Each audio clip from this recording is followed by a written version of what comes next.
صبح نا سب سے پہلے اس دروازے سے نبی علیہ الصلوۃ والسلام داخل ہوئے۔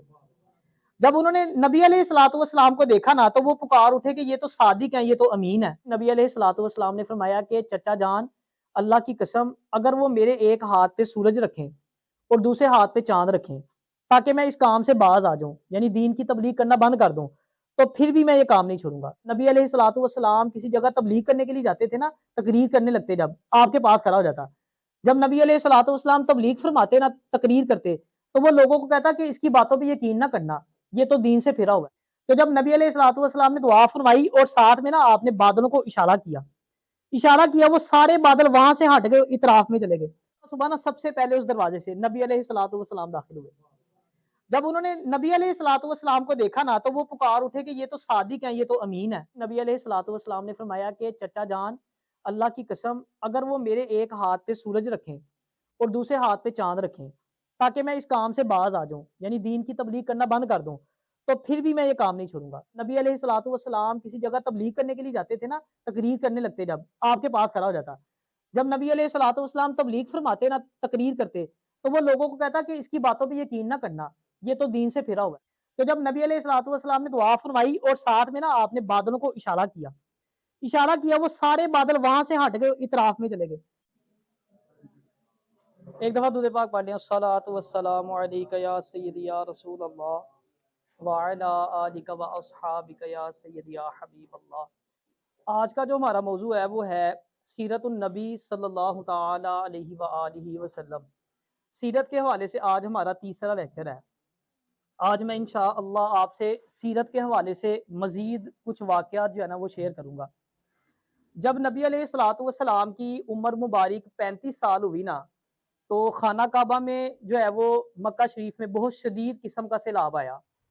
اچھا، قریش نے نا پہلے سے بند تیار کر رکھا تھا، لیکن اس سیلاب کی شدت اتنی زیادہ تھی کہ وہ بند کو بہا کے لے گیا اور پانی جو تھا وہ خانہ کعبہ کے اندر داخل ہو گیا، جس کی وجہ سے خانہ کعبہ کی جو دیواریں تھیں نا ان میں شگاف پڑ گئے۔ اچھا، دیواریں اس لیے بھی زیادہ کمزور تھیں کیونکہ اس سے پہلے بھی ایک دفعہ نا خانہ کعبہ کی دیواروں کو آگ لگ چکی تھی۔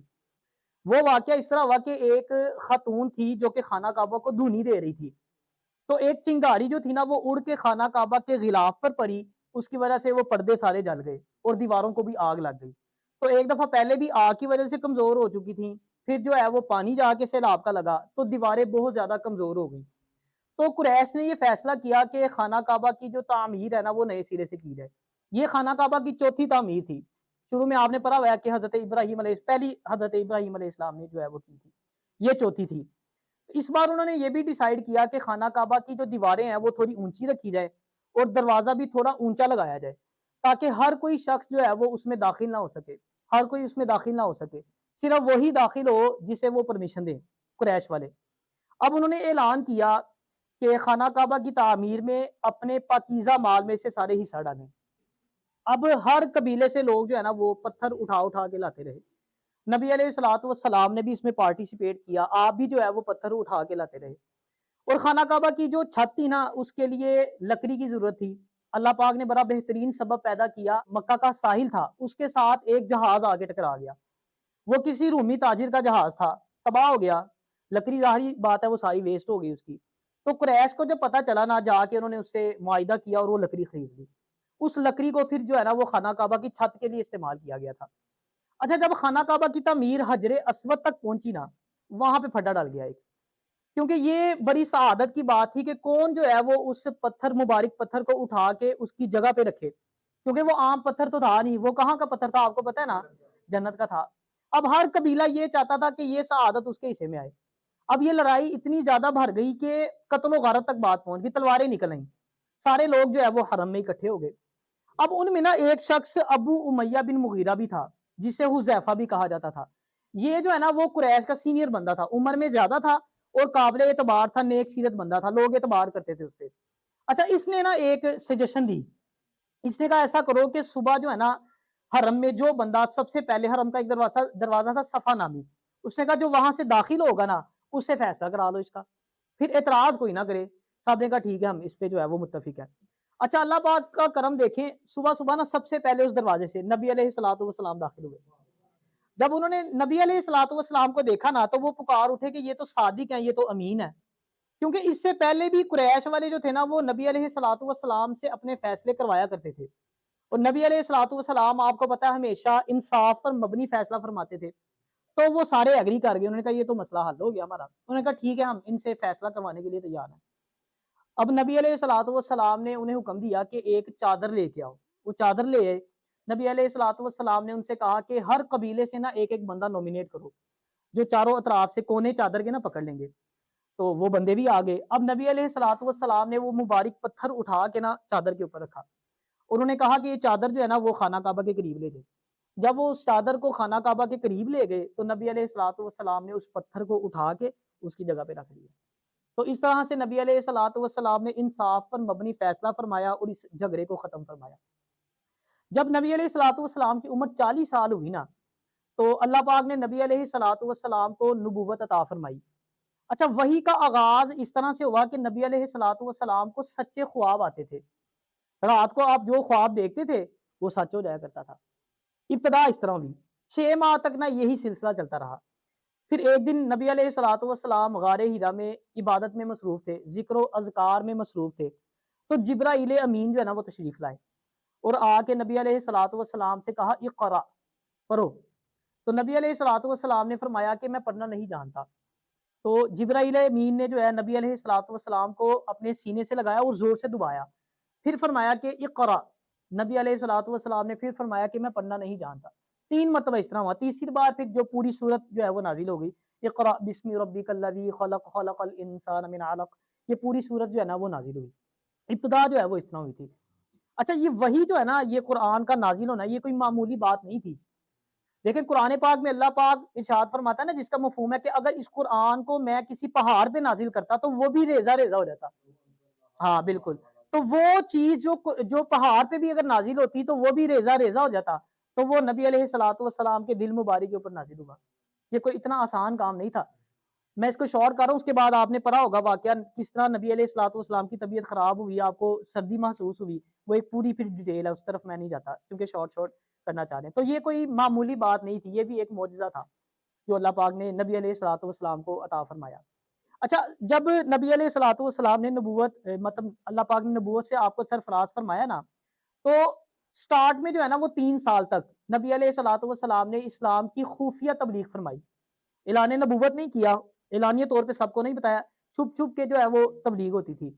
پھر کچھ ساتھی نبی علیہ الصلوۃ والسلام کے ساتھ ایڈ ہوتے گئے، جیسے حضرت ابو بکر صدیق رضی اللہ تعالیٰ عنہ، حضرت علی رضی اللہ تعالیٰ عنہ۔ تو اس وقت یہ ہوتا تھا کہ جب نماز پڑھنی ہوتی تھی نا، نماز کا وقت ہوتا تھا، کیونکہ چھپ کے تبلیغ کی جاتی تھی، لوگوں کو پتہ نہیں تھا، اعلانیہ طور پہ نہیں ابھی جو ہے وہ ظاہر کی گئی تھی یہ چیز۔ تو جب نماز کا وقت ہوتا تھا نا تو جو نبی علیہ الصلوۃ والسلام اور آپ کے جو صحابہ تھے وہ گھاٹی میں چلے جایا کرتے تھے، وہاں جا کے چھپکے سے نماز پڑھتے تھے۔ ایک مرتبہ تو ایسا ہوا کہ نبی علیہ الصلوۃ والسلام اور حضرت علی رضی اللہ تعالیٰ عنہ آپ نماز ادا فرما رہے تھے، تو حضرت ابو طالب رضی اللہ تعالیٰ عنہ نے آپ کو دیکھ لیا، تو وہ جب آپ کے پاس آئے آ کے آپ سے پوچھا کہ یہ کیا کر رہے ہو، تو ان کو پوری بات جب بتائی نا تو انہوں نے آگے سے کچھ نہیں کہا بلکہ اس کو کنٹینیو رکھنے کا کہا۔ حضرت ابو طالب رضی اللہ تعالیٰ عنہ وہ واحد شخصیت تھے جنہوں نے نبی علیہ الصلوۃ والسلام کا آخر تک بھرپور ساتھ دیا تھا۔ جب تک آپ زندہ تھے نا کسی عام بندے کی ضرورت نہیں تھی کہ وہ نبی علیہ الصلوۃ والسلام کے بارے میں کوئی بات کر دے، آپ نے ان کا بھرپور آخر تک ساتھ دیا تھا۔ اچھا، 3 سال یہ سلسلہ چلتا رہا، چپکے جو ہے نا تبلیغ ہوتی رہی، تب تک مسلمانوں کی ایک جماعت بھی تیار ہو چکی تھی جو تبلیغ کر رہی تھی۔ اب اس کے بعد اللہ پاک نے نبی علیہ الصلوۃ والسلام کو جو ہے وہ اعلانیہ تبلیغ کا حکم دیا۔ جب یہ آیت نازل ہوئی، نبی علیہ الصلوۃ والسلام کو حکم ملا، تو نبی علیہ الصلوۃ والسلام نے نا صفا کی پہاڑی پہ چڑھ کے جو قریش کے خاندان تھے ان کو پکارا، تو نبی علیہ الصلوۃ والسلام کی پکار پہ وہ سارے جمع ہو گئے وہاں پہ، جس میں جو ہے وہ ابو لہب بھی تھا۔ تو نبی علیہ الصلوۃ والسلام نے ان سے پوچھا کہ مجھے یہ بتاؤ کہ اگر میں تم لوگوں کو یہ کہوں کہ وادی مکہ سے ایک لشکر آئے گا اور وہ آ کے تمہیں کچل کے رکھ دے گا، تمہیں جو ہے وہ تباہ و برباد کر دے گا، تو کیا تم یقین کر لو گے؟ انہوں نے کہا بالکل ہم یقین کر لیں گے، کیونکہ ہم نے کبھی آپ کو جھوٹا نہیں پایا، آپ نے ہمیشہ جو بات کہی ہے وہ سچ ہوئی، آپ نے کبھی جھوٹ نہیں بولا ہم سے، تو ہم اس بات پہ یقین کر لیں گے۔ تو نبی علیہ الصلوۃ والسلام نے ارشاد فرمایا بس پھر یہ بات سن لو کہ اگر تم میرے اوپر ایمان نہیں لاؤ گے تو تمہارے اوپر اللہ کا سخت عذاب نازل ہوگا۔ نبی علیہ الصلوۃ والسلام نے نا ان کو 3 دفعہ جو ہے وہ کلمہ پڑھنے کی دعوت دی. وہ لوگ چپ کر کے سنتے رہے، خاموش رہے، بولے نہیں. لیکن جو ابو لہب تھا نا، اس بے غیرت نے وہی وہاں پہ خباثت دکھائی. اس نے جو ہے نا بہت گندی زبان استعمال کی، نبی علیہ الصلوۃ والسلام کو برا بھلا کہا. اس موقع پہ بھی سورۃ اللہب نازل ہوئی تھی. نبی علیہ الصلوۃ والسلام نے انہیں دعوت دی، ان لوگوں نے مطلب آگے سے کوئی رسپانس نہیں دیا، سارے چپ کر کے واپس چلے گئے. لیکن نبی علیہ الصلوۃ والسلام نے تبلیغ جاری رکھی. اچھا، جب نبی علیہ الصلوۃ والسلام نے اعلانیہ طور پہ تبلیغ شروع کر دی اور ان کے بتوں کو برا بھلا کہنا شروع کیا اور ان کو بتایا کہ جو تمہارے بڑے تھے، تمہارے آباء و اجداد تھے، وہ گمراہ لوگ تھے، اب ان سے یہ باتیں برداشت نہ ہوئی. وہ ابو طالب رضی اللہ تعالیٰ عنہ کے پاس آئے اور آ کے آپ کو کہا کہ اپنے بھتیجے کو جو ہے نا باز کر لو، اسے باز کرا لو. وہ اس طرح ہمیں جو ہے وہ کہتا ہے کہ تم لوگ بے وقوف ہو، تمہارے آباء و اجداد جو ہے وہ گمراہ تھے اور ہمارے بتوں کو جو ہے نا وہ علل اعلان برا بھلا کہتا ہے. تو ہم یہ بات برداشت نہیں کر سکتے، یا تو تم اسے سمجھا لو یا پھر تم خود بیچ میں سے نکل جاؤ. میں نے آپ کو بتایا نا ان کی وجہ سے بڑی عزت کرتے تھے، تو کہا یا تم خود بیچ میں سے نکل جاؤ یا پھر اپنے بھتیجے کو سمجھا لو. اچھا، اس وقت نا حضرت ابو طالب رضی اللہ تعالیٰ عنہ نے پیار سے ان کو سمجھا کے واپس بھیج دیا کہ میں سمجھا لوں گا اس کو، تم لوگ جاؤ. چلے گئے. نبی علیہ الصلوۃ والسلام نے پھر بھی جو ہے وہ تبلیغ بند نہ کی، آپ نے تبلیغ جاری رکھی. اب جب کچھ عرصہ گزرا تو آپ کے دشمن بننا شروع ہو گئے لوگ. ان سے یہ برداشت نہ ہوا کہ ہمارے بتوں کو برا بھلا کہتا ہے، ہمارے آباء و اجداد کو یہ برا بھلا کہتے ہیں. اچھا، پھر وہ جو ہے نا سردار اکٹھے ہو کے حضرت ابو طالب رضی اللہ تعالیٰ عنہ کے پاس آئے اور آ کے آپ سے کہا کہ ہم نے تمہیں کہا تھا کہ تم اپنے بھتیجے کو سمجھا لو، لیکن تم نے ایسا نہیں کیا، ہم تمہاری عزت کرتے ہیں. اب یہ ہے کہ یا تو تم اس کو سمجھا لو یا پھر تم دونوں میدان میں آ جاؤ اور ہمارے درمیان فیصلہ ہو جائے گا. اچھا، جب یہ بات ہوئی، وہ یہ بات کر کے چلے گئے، تو حضرت ابو طالب رضی اللہ تعالیٰ عنہ نے نا نبی علیہ الصلوۃ والسلام کو بلایا اور ساری بات آپ سے شیئر کی، آپ کو بتایا کہ وہ یہ کہہ کے گیا اور آپ سے درخواست کی کہ بھتیجے میرے اوپر وہ بوجھ نہ ڈالو جسے میں نہ اٹھا سکوں. اس موقع پہ بھی نبی علیہ الصلوۃ والسلام نے فرمایا کہ چچا جان، اللہ کی قسم، اگر وہ میرے ایک ہاتھ پہ سورج رکھیں اور دوسرے ہاتھ پہ چاند رکھیں تاکہ میں اس کام سے باز آ جاؤں، یعنی دین کی تبلیغ کرنا بند کر دوں، تو پھر بھی میں یہ کام نہیں چھوڑوں گا یہاں تک کہ اللہ پاک اسے غالب کر دے یا میں خود اس کام میں ہلاک ہو جاؤں. اس موقع پہ نبی علیہ الصلوۃ والسلام کی آنکھوں میں باقاعدہ آنسو آ گئے تھے، کیونکہ آپ کو پتہ لگا کہ میرے چچا بھی میرا ساتھ چھوڑنے لگے ہیں. لیکن حضرت ابو طالب رضی اللہ تعالیٰ عنہ انہوں نے یہاں پہ بھی آپ کا ساتھ نہیں چھوڑا تھا. آپ کو کہا ٹھیک ہے، کوئی بات نہیں، آپ جاری رکھو، میں تمہارے ساتھ. میں نے کہا آخری دم تک آپ نے جو ہے نا وہ نبی علیہ الصلوۃ والسلام کا ساتھ دیا تھا. اور نبی علیہ الصلوۃ والسلام کی اگر آپ سیرت پڑھیں نا، تو نبی علیہ الصلوۃ والسلام نے یہ جو تبلیغ فرمائی ساری دین کی، اس میں آپ نے بہت سی مشکلات کا سامنا کیا تھا، بہت زیادہ مشکلات کا، بہت سے جو ہے نا وہ مظالم آپ نے برداشت کیے. اکثر تو ایسا ہوتا تھا نبی علیہ الصلوۃ والسلام نے نا عرب کے بہت سے قبائل کو جو ہے تبلیغ کی، لیکن کوئی ایمان نہیں لاتا تھا. اور اکثر اوقات ایسا ہوتا تھا کہ جو ابو لہب تھا نا خبیث، وہ کیا کرتا تھا، جب نبی علیہ الصلوۃ والسلام کسی جگہ تبلیغ کرنے کے لیے جاتے تھے نا، تقریر کرنے لگتے، جب آپ کے پاس کھڑا ہو جاتا، جب نبی علیہ الصلوۃ والسلام تبلیغ فرماتے نا، تقریر کرتے، تو وہ لوگوں کو کہتا کہ اس کی باتوں پہ یقین نہ کرنا، یہ تو دین سے پھرا ہوا ہے. آپ سوچیں وہ کیا اس وقت کیفیت ہوتی ہوگی. پھر اتنا بھی نہیں، آپ نے وہ طائف والا واقعہ پڑھا ہوگا، جب نبی علیہ الصلوۃ والسلام تبلیغ کے لیے طائف گئے تو جب واپس آپ لوٹے، ان لوگوں نے آپ کی باتوں پہ جو ہے وہ کان نہ دھرے، ایمان نہ لے کے آئے. جب آپ واپس لوٹے نا، تو ان لوگوں نے کچھ اوباش گنڈے قسم کے جو لڑکے تھے نا، وہ نبی علیہ الصلوۃ والسلام کے راستے میں کھڑے کر دیے اور ان کے ہاتھوں میں پتھر جو ہے نا وہ دے دیے. انہوں نے کہا کہ جب نبی علیہ الصلوۃ والسلام یہاں سے گزریں گے تو تم نے پتھر برسانے ہیں. تو جب نبی علیہ الصلوۃ والسلام اس راستے سے گزرے تو ان خبیثوں نے نبی علیہ الصلوۃ والسلام کے قدموں پہ پتھر مارے، یہاں تک کہ نبی علیہ الصلوۃ والسلام کے جو پاؤں مبارک تھے وہ نالین پاک وہ لہو لہان ہو گئے، خون سے بھر گئے. پھر جہاں بھی نہ رکے وہ خبیث، جب نبی علیہ الصلوۃ والسلام درد کی شدت برداشت نہ کر سکے، آپ زمین پہ بیٹھ جاتے تھے نا، تو وہ خبیث لوگ نبی علیہ الصلوۃ والسلام کو کاندھوں سے اٹھاتے، کھڑا کرتے، پھر دوبارہ پتھر برساتے. اس قدر نبی علیہ الصلوۃ والسلام کو تکلیف دی گئی. ہم لوگ کہتے ہیں ہماری تکلیف ہماری، آپ سیرت پڑھ کے تو دیکھیں نبی علیہ الصلوۃ والسلام نے کتنی تکالیف برداشت کی ہیں. ہم نے تو کچھ بھی برداشت نہیں کیا. نبی علیہ الصلوۃ والسلام کو اللہ پاک نے غیب کا علم عطا فرمایا تھا، غیب کی خبریں سنانے والا بنا کے بھیجا تھا. جب نبی علیہ الصلوۃ والسلام نے نبوت کا اعلان کیا نا، تو اس وقت ایران کا جو بادشاہ تھا وہ خسرو پرویز تھا.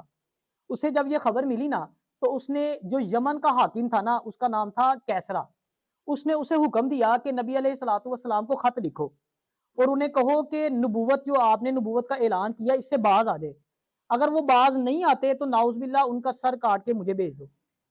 اچھا جب کیسرا کو یہ میسج ملا نا، حکم ملا، تو اس نے نبی علیہ الصلوۃ والسلام کو خط لکھا. جب نبی علیہ الصلوۃ والسلام کے پاس وہ خط پہنچا تو نبی علیہ الصلوۃ والسلام نے اس کے جواب میں لکھا کہ خسرو پرویز جو کہ اس ایران کا بادشاہ تھا، یہ فلاں مہینے میں فلاں دن میں قتل کر دیا جائے گا. یہ غیب کی خبر نبی علیہ الصلوۃ والسلام نے دی. اچھا جب کیسرا کے پاس خط واپس پہنچا نا، تو جواب ملا اس کو خط کا، تو جب اس نے یہ خبر پڑھی نا، تو اس نے اپنے ساتھیوں سے کہا کہ اگر تو یہ واقعی اللہ کے رسول ہے تو یہ بات ایسے ہی ہوگی، یعنی وہ مارا جائے گا. اور وہی ہوا، اسی منتھ میں اسی دن میں اس کے بیٹے نے اس کو قتل کر دیا. اب جب کیسرا کو یہ بات پتہ لگی نا، تو اس نے اپنے ساتھیوں سمیت خود بھی اور اس کے ساتھی بھی نبی علیہ الصلوۃ والسلام پہ ایمان لے آئے. تو نبی علیہ الصلوۃ والسلام غیب کی خبریں دینے والے بھی تھے. اچھا غیب کے حوالے سے نا تھوڑی سی میں ڈیٹیل ڈسکشن کرنا چاہوں گا، کیونکہ غیب کے حوالے سے اکثر لوگ نا نبی علیہ الصلوۃ والسلام کے غیب کا انکار کرتے ہیں. لیکن جب آپ قرآن پاک کا مطالعہ کرتے ہیں نا، تو اکثر لوگ قرآن پاک کی ایک آیت جو ہے وہ پڑھ کے سناتے ہیں، جس میں اللہ پاک ارشاد فرماتا ہے کہ جو کچھ زمین و آسمان میں ہے اس کا غیب صرف اللہ جانتا ہے. اب جب آپ یہ آیت پڑھتے ہیں، باقی آیات کو نہیں پڑھتے، پھر کنفیوژن کریٹ ہوتی ہے. لیکن جب آپ نبی علیہ الصلوۃ والسلام کی سیرت کا مطالعہ کرتے ہیں تو آپ کو بے شمار ایسے واقعات ملتے ہیں جس میں نبی علیہ الصلوۃ والسلام نے غیب کی خبریں بتائی. جیسے غزوہ بدر کے موقع پہ نبی علیہ الصلوۃ والسلام نے پہلے ہی بتا دیا تھا کہ فلاں جگہ پر فلاں شخص شہید ہو کے گرے گا. یہ پہلے خبر آپ نے دے دی تھی. پھر اسی طرح جو ہے وہ نبی علیہ الصلوۃ والسلام نے نا ایک مرتبہ صبح فجر کی جب نماز پڑھائی، اس کے بعد صحابہ کا مجمع تھا، نبی علیہ الصلوۃ والسلام نے باقاعدہ آپ کو قیامت تک جو کچھ ہونے والا تھا وہ بتانا شروع کیا. ظہر کا وقت آ گیا، ظہر کی نماز ادا فرمائی، پھر ممبر پر تشریف لے کے آئے آپ، اور پھر جو ہے وہ بیان کرنا شروع کیا. اسی طرح مغرب تک نبی علیہ الصلوۃ والسلام نے جو کچھ قیامت تک ہونے والا تھا سب کچھ صحابہ کو بتا دیا. اب ان میں سے کچھ صحابہ کچھ باتیں یاد رکھ سکے، کچھ جس کو جو یاد رہا اس نے پھر آگے اس کو جو ہے وہ بیان کیا تھا. یعنی اگر آپ احادیث کا مطالعہ کرتے ہیں تو پھر آپ کو پتہ لگتا ہے کہ نبی علیہ الصلوۃ والسلام نے اتنی غیب کی خبریں دی. پھر قرآن پاک کی ایک آیت میں اللہ پاک فرماتا ہے جس کا مفہوم ہے کہ وہ اپنے رسولوں میں سے جسے چاہتا ہے غیب کے لیے چن لیتا ہے. پھر اسی طرح قرآن پاک کی ایک اور آیت کا مفہوم ہے جس میں اللہ پاک فرماتا ہے کہ ایک تو یہ ہو گیا نا کہ وہ جسے چاہتا ہے اپنے رسولوں میں سے چن لیتا ہے. پھر ایک آیت میں اللہ پاک فرماتا ہے کہ میرے جو نبی ہیں، نبی علیہ الصلوۃ والسلام، وہ غیب کی خبر بتانے میں کنجوسی نہیں کرتے، بخل نہیں کرتے. یعنی جب آپ تم ان سے پوچھو گے نا تو وہ بتاتے چلے جائیں گے، بتاتے چلے جائیں گے. اب آپ کو پتا ہے قرآن پاک کی ایک آیت کا انکار کرنا ایسا ہی ہے جیسے پورے قرآن پاک کا انکار کر دینا. اب کچھ لوگ صرف پہلے والی آیت آپ کو پڑھ کے بتاتے ہیں، دوسری آیت نہیں بتاتے. اور یہ قرآن، یہ ایسا ہو ہی نہیں سکتا. قرآن پاک کے یہ شایان شان ہی نہیں ہے کہ قرآن کی ایک آیت کچھ کہتی ہو اور دوسری آیت اس کا انکار کرتی ہو. یعنی یہ ممکن نہیں ہے کہ ایک آیت میں بتایا جا رہا ہے کہ اللہ غیب کا علم جانتا ہے اور دوسری آیت میں پھر بتایا جائے کہ نبی علیہ الصلوۃ والسلام بھی غیب کا علم جانتے ہیں. یہ بظاہر ٹکراؤ نظر آتا ہے آپ کو. اگر آپ وہ آیت پڑھیں گے پھر اگلی آیت پڑھیں گے، آپ کو بظاہر ٹکراؤ نظر آئے گا کہ یار اس آیت میں تو نفی ہو رہی ہے لیکن اس آیت میں بتایا جا رہا ہے کہ اللہ کے نبی جو ہے وہ جانتے ہیں.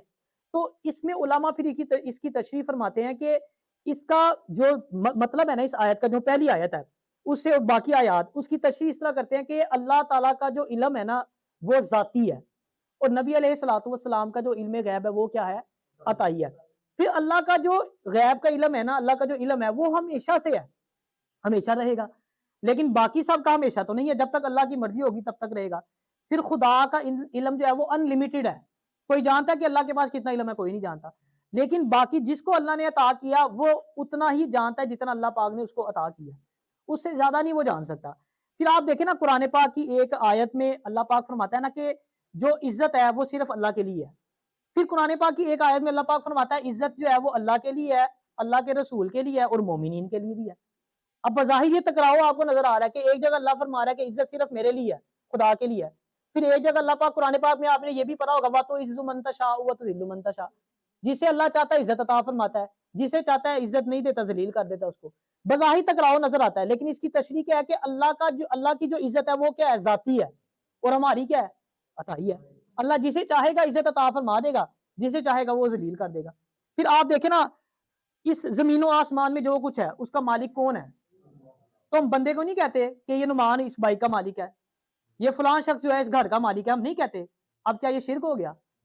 اب کئی لوگ کہتے ہیں کہ یہ تم کہتے ہو کہ مالک تو اللہ ہے تو تم لوگ تو شرک کر رہے ہو. اب بظاہر ہی آپ کو شرک نظر آ رہا ہے لیکن یہ شرک نہیں ہے. شرک تب ہوگا جب آپ کہو گے کہ نعمان حقیقی طور پہ اس کا مالک ہے، یعنی یہ اسی کا مالک ہے، یہ اسی کی چیز ہے، تب شرک ہوگا. یعنی جب آپ کہتے ہیں کہ کسی کے پاس غیب کا علم، جیسے نبی علیہ الصلوۃ والسلام کو اللہ پاک نے غیب کا علم عطا فرمایا، وہ شرک تب ہوگا جب آپ کہیں گے کہ نبی علیہ الصلوۃ والسلام خود سے جانتے ہیں. دیکھیں نا، آپ آیت الکرسی پڑھتے ہیں، اللہ لا الہ الا هو الحی. حی کا مطلب کیا ہے؟ زندہ. ہم لوگوں کو زندہ نہیں کہتے، ہم کہتے نہیں نعمان زندہ ہے، یہ فرقان زندہ ہے، فلاں بندہ زندہ ہے، ہم نہیں کہتے کہ یہ بندہ زندہ ہے. اب کیا یہ شرک ہو گیا؟ اب اس کی کیا تشریح ہے؟ اس کی تشریح یہ ہے کہ اللہ ہمیشہ سے زندہ ہے، وہ خود سے زندہ، اسے کسی نے زندہ نہیں رکھا ہوا. ہم لوگ تب تک زندہ ہیں جب تک ہمارے رب نے ہمیں زندہ رکھا ہوا ہے. ہماری زندگی تب تک ہے، جب وہ چاہے گا ہمیں موت آ جائے گی. تو بظاہر یہ ٹکراؤ نظر آتا ہے. ان شورٹ یہ جو میں نے آپ کو بتایا کہ اللہ کی ہر چیز ذاتی ہے، اور انسان کو جو اللہ پاک نے جو کچھ عطا کیا وہ عطائی ہے. شرک تب ہوتا ہے جب آپ یہ کہیں گے یہ اس بندے کا ذاتی ہے، تب وہ شرک میں بات چلی جائے گی. اگر آپ کا یہ عقیدہ ہے کہ یہ جانتا ہے، اللہ کی عطا سے جانتا ہے، یہ مالک ہے کسی چیز کا، اللہ کی عطا سے یہ مالک ہے، تو وہ شرک میں نہیں جاتا. یہ تھوڑی سی ڈیٹیل تھی جو آپ نے ہمیشہ یاد رکھنی ہے. انسان کو اپنے عقائد کا پتہ ہونا چاہیے، بیسک عقائد کا. ہم لوگ دین کا علم حاصل نہیں کرتے، پھر کوئی بندہ ہم سے کوئی بحث کرے تھوڑی سی، یا کوئی بات ہم ایسی کرے، پھر ہم کنفیوز ہوتے ہیں، ہمیں دینے کے لیے ہمارے پاس جواب ہی نہیں ہوتا. تو بیسکس جو ہوتی ہے نا وہ آپ کو پتہ ہونے چاہیے. اچھا، ایک سیرت کا لاسٹ واقعہ آپ سے شیئر کر کے چیپٹر اس کو لیکچر کو کلوز کروں گا. ایک مرتبہ نا نبی علیہ الصلوۃ والسلام جمعہ کا دن تھا، خطبہ ارشاد فرما رہے تھے.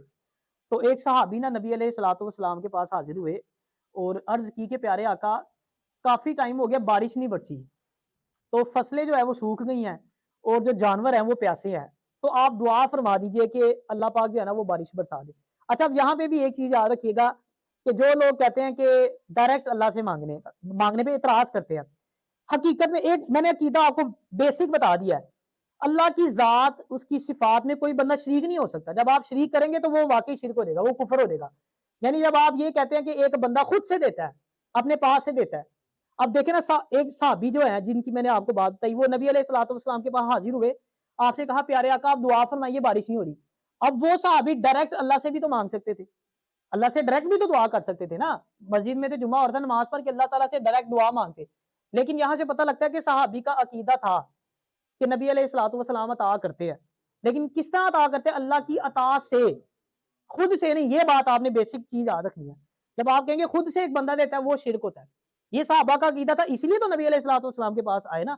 اگر انہیں پتا ہوتا کہ یہ شرک ہے کسی اور سے مانگنا، تو وہ پھر اللہ سے ڈائریکٹ مانگتے دعا کرتے. ٹھیک ہے نا. اچھا، وہ آئے تو عرض کی کہ پیارے آقا دعا کیجیے، بارش نہیں ہو رہی. تو نبی علیہ الصلوۃ والسلام نے ہاتھ اٹھائے اور بارش کی دعا کی. اچھا، بتایا جاتا ہے کہ اس وقت نا آسمان پہ کوئی بادل نہیں تھا. جیسے ہی نبی علیہ الصلوۃ والسلام نے اپنے ہاتھ مبارک اٹھائے اور دعا کی، ہر طرف موٹے موٹے بڑے بڑے بادل، کالے کالے بادل آ گئے. اور کہتے ہیں اس قدر بارش برسی کہ نبی علیہ الصلوۃ والسلام، ابھی وہ خطبہ ہو رہا ہے، جمعہ چل رہا ہے سارا، نبی علیہ الصلوۃ والسلام کی جو داڑھی مبارک تھی نا اس سے پانی ٹپکنے لگا، اتنی بارش ہونا شروع ہو گئی. اچھا، جمعہ ختم ہوا، سب لوگ گھر گھر چلے گئے. جمعے کا دن تھا، ہفتہ گزرا، اتوار آئی، پیر آئی، منگل آئی، بدھ، پورا ہفتہ گزر گیا، بارش نہ رکی. جمعے کا دن پھر دوبارہ آ گیا. پھر وہی صحابی نبی علیہ الصلوۃ والسلام کی خدمت میں حاضر ہوتے ہیں اور عرض کی پیارے آقا اتنی بارش ہو رہی ہے کہ ہمارے تو گھر ڈوبنے لگ گئے. اچھا، پھر دیکھیں، اب بارش روکنے کے لیے بھی تو وہ ڈائریکٹ اللہ سے مانگ سکتے تھے کہ نہیں مانگ سکتے تھے؟ اب کیوں وہ چل کے نبی علیہ الصلوۃ والسلام کے پاس ہے؟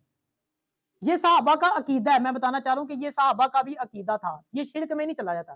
شرک میں تب جائے گا جب آپ کا یہ عقیدہ ہوگا کہ نبی علیہ الصلوۃ والسلام اپنے پاس سے دیتے ہیں، ان کا ذاتی ہے.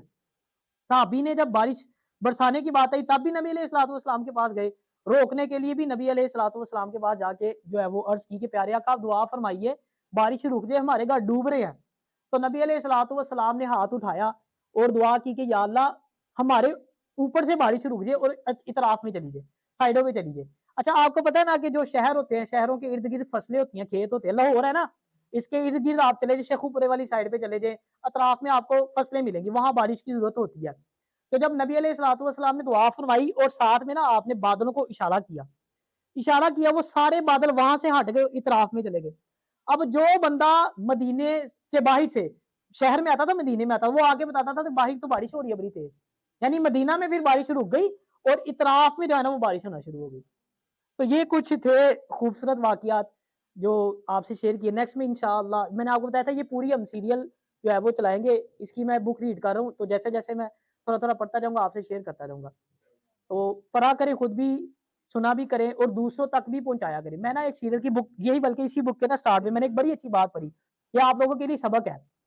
اکثر لوگ نا جیسے اب ہم یہ سیرت کی میں بات کر رہا ہوں آپ کو بے شمار اس پہ ویڈیوز ملیں گی اور مجھ سے اچھی جو علماء نے بیان کیا ان کی کیا باتیں ہیں جس طرح وہ سیرت کو بیان کرتے ہیں ہم اس طرح تو بیان نہیں کر سکتے لیکن ٹوٹے پھوٹے الفاظ میں جو میں نے آپ کو بیان کی اب اس کا مقصد کیا تھا دیکھیں یہ میں آپ کو کوئی ویڈیو بھی بھیج سکتا تھا جو پہلے سے چل رہی ہیں اور کئی علماء نے بنائی ہے اچھا یہ جب میں نے بک پڑھی نا تو اس کے سٹارٹ میں مجھے چیز ملی جس نے مجھے آج تک وہ چیز مجھے موٹیویٹ کرتی ہے اور آپ نے بھی یہ چیز ہمیشہ اپنے مائنڈ میں رکھنی ہے اکثر لوگ کہتے ہیں نا کہ یار آپ سنی سنائی باتیں وہی بار بار وہی باتیں کری جاتے ہیں تو یہ باتیں نا کوئی نئی بات بتائیں ہمیں تو میں نے جب یہ بک میں یہ فکرہ پڑھا نا تو یقین مانے وہ سب سے بڑی موٹیویشن تھی مجھے کوئی فرق نہیں پڑتا کون شخص کہتا ہے کہ آپ بار بار وہ باتیں بیان کریں بار بار سیرت ایک ہی جو سب نے بیان کیا آپ بیان کر رہے ہیں جو اس کے رائٹر تھے نا جنہوں نے بک لکھی انہوں نے میں آپ کو خلاصہ اس کا بتا رہا ہوں انہوں نے کہا کہ مجھ سے پہلے بھی بہت سے لوگوں نے سیرت پہ کتابیں لکھی ہیں بہت بہت اچھی کتابیں لکھی ہیں اب میرا لکھنا وہی چیز دوبارہ ہی لکھنی ہے نا یہ واقعہ آپ کئی ویڈیوز میں بھی سنیں گے کئی کتابوں میں بھی پڑھیں گے بڑی دفعہ سنا ہوگا میں نے پھر وہ دوبارہ بیان کر دیا آپ کو کوئی نئی چیز نہیں تھی آپ نے پہلے سیرت کے واقعات یہ سن رکھے ہیں سارے جو چیزیں میں نے بتائی ہیں آپ آلریڈی جانتے ہیں یہ ساری چیزیں لیکن انہوں نے بڑی پیاری بات کی انہوں نے کہا کہ جب بروز قیامت کتار میں وہ لوگ کھڑے ہوں گے نا جنہوں نے نبی علیہ الصلوۃ والسلام کی سیرت لکھی ہوگی تو اس کتار میں بھی تو کھڑا ہو جاؤں گا لوگ جو مرضی کہیں میں نے بیان کی نا اب جب بروز قیامت اللہ پاک ان لوگوں کو سائڈ پہ کرے گا جنہوں نے نبی علیہ الصلوۃ والسلام کی سیرت آگے بیان کی تھی تو مجھ جیسے نکمے کا نام بھی لکھا جائے گا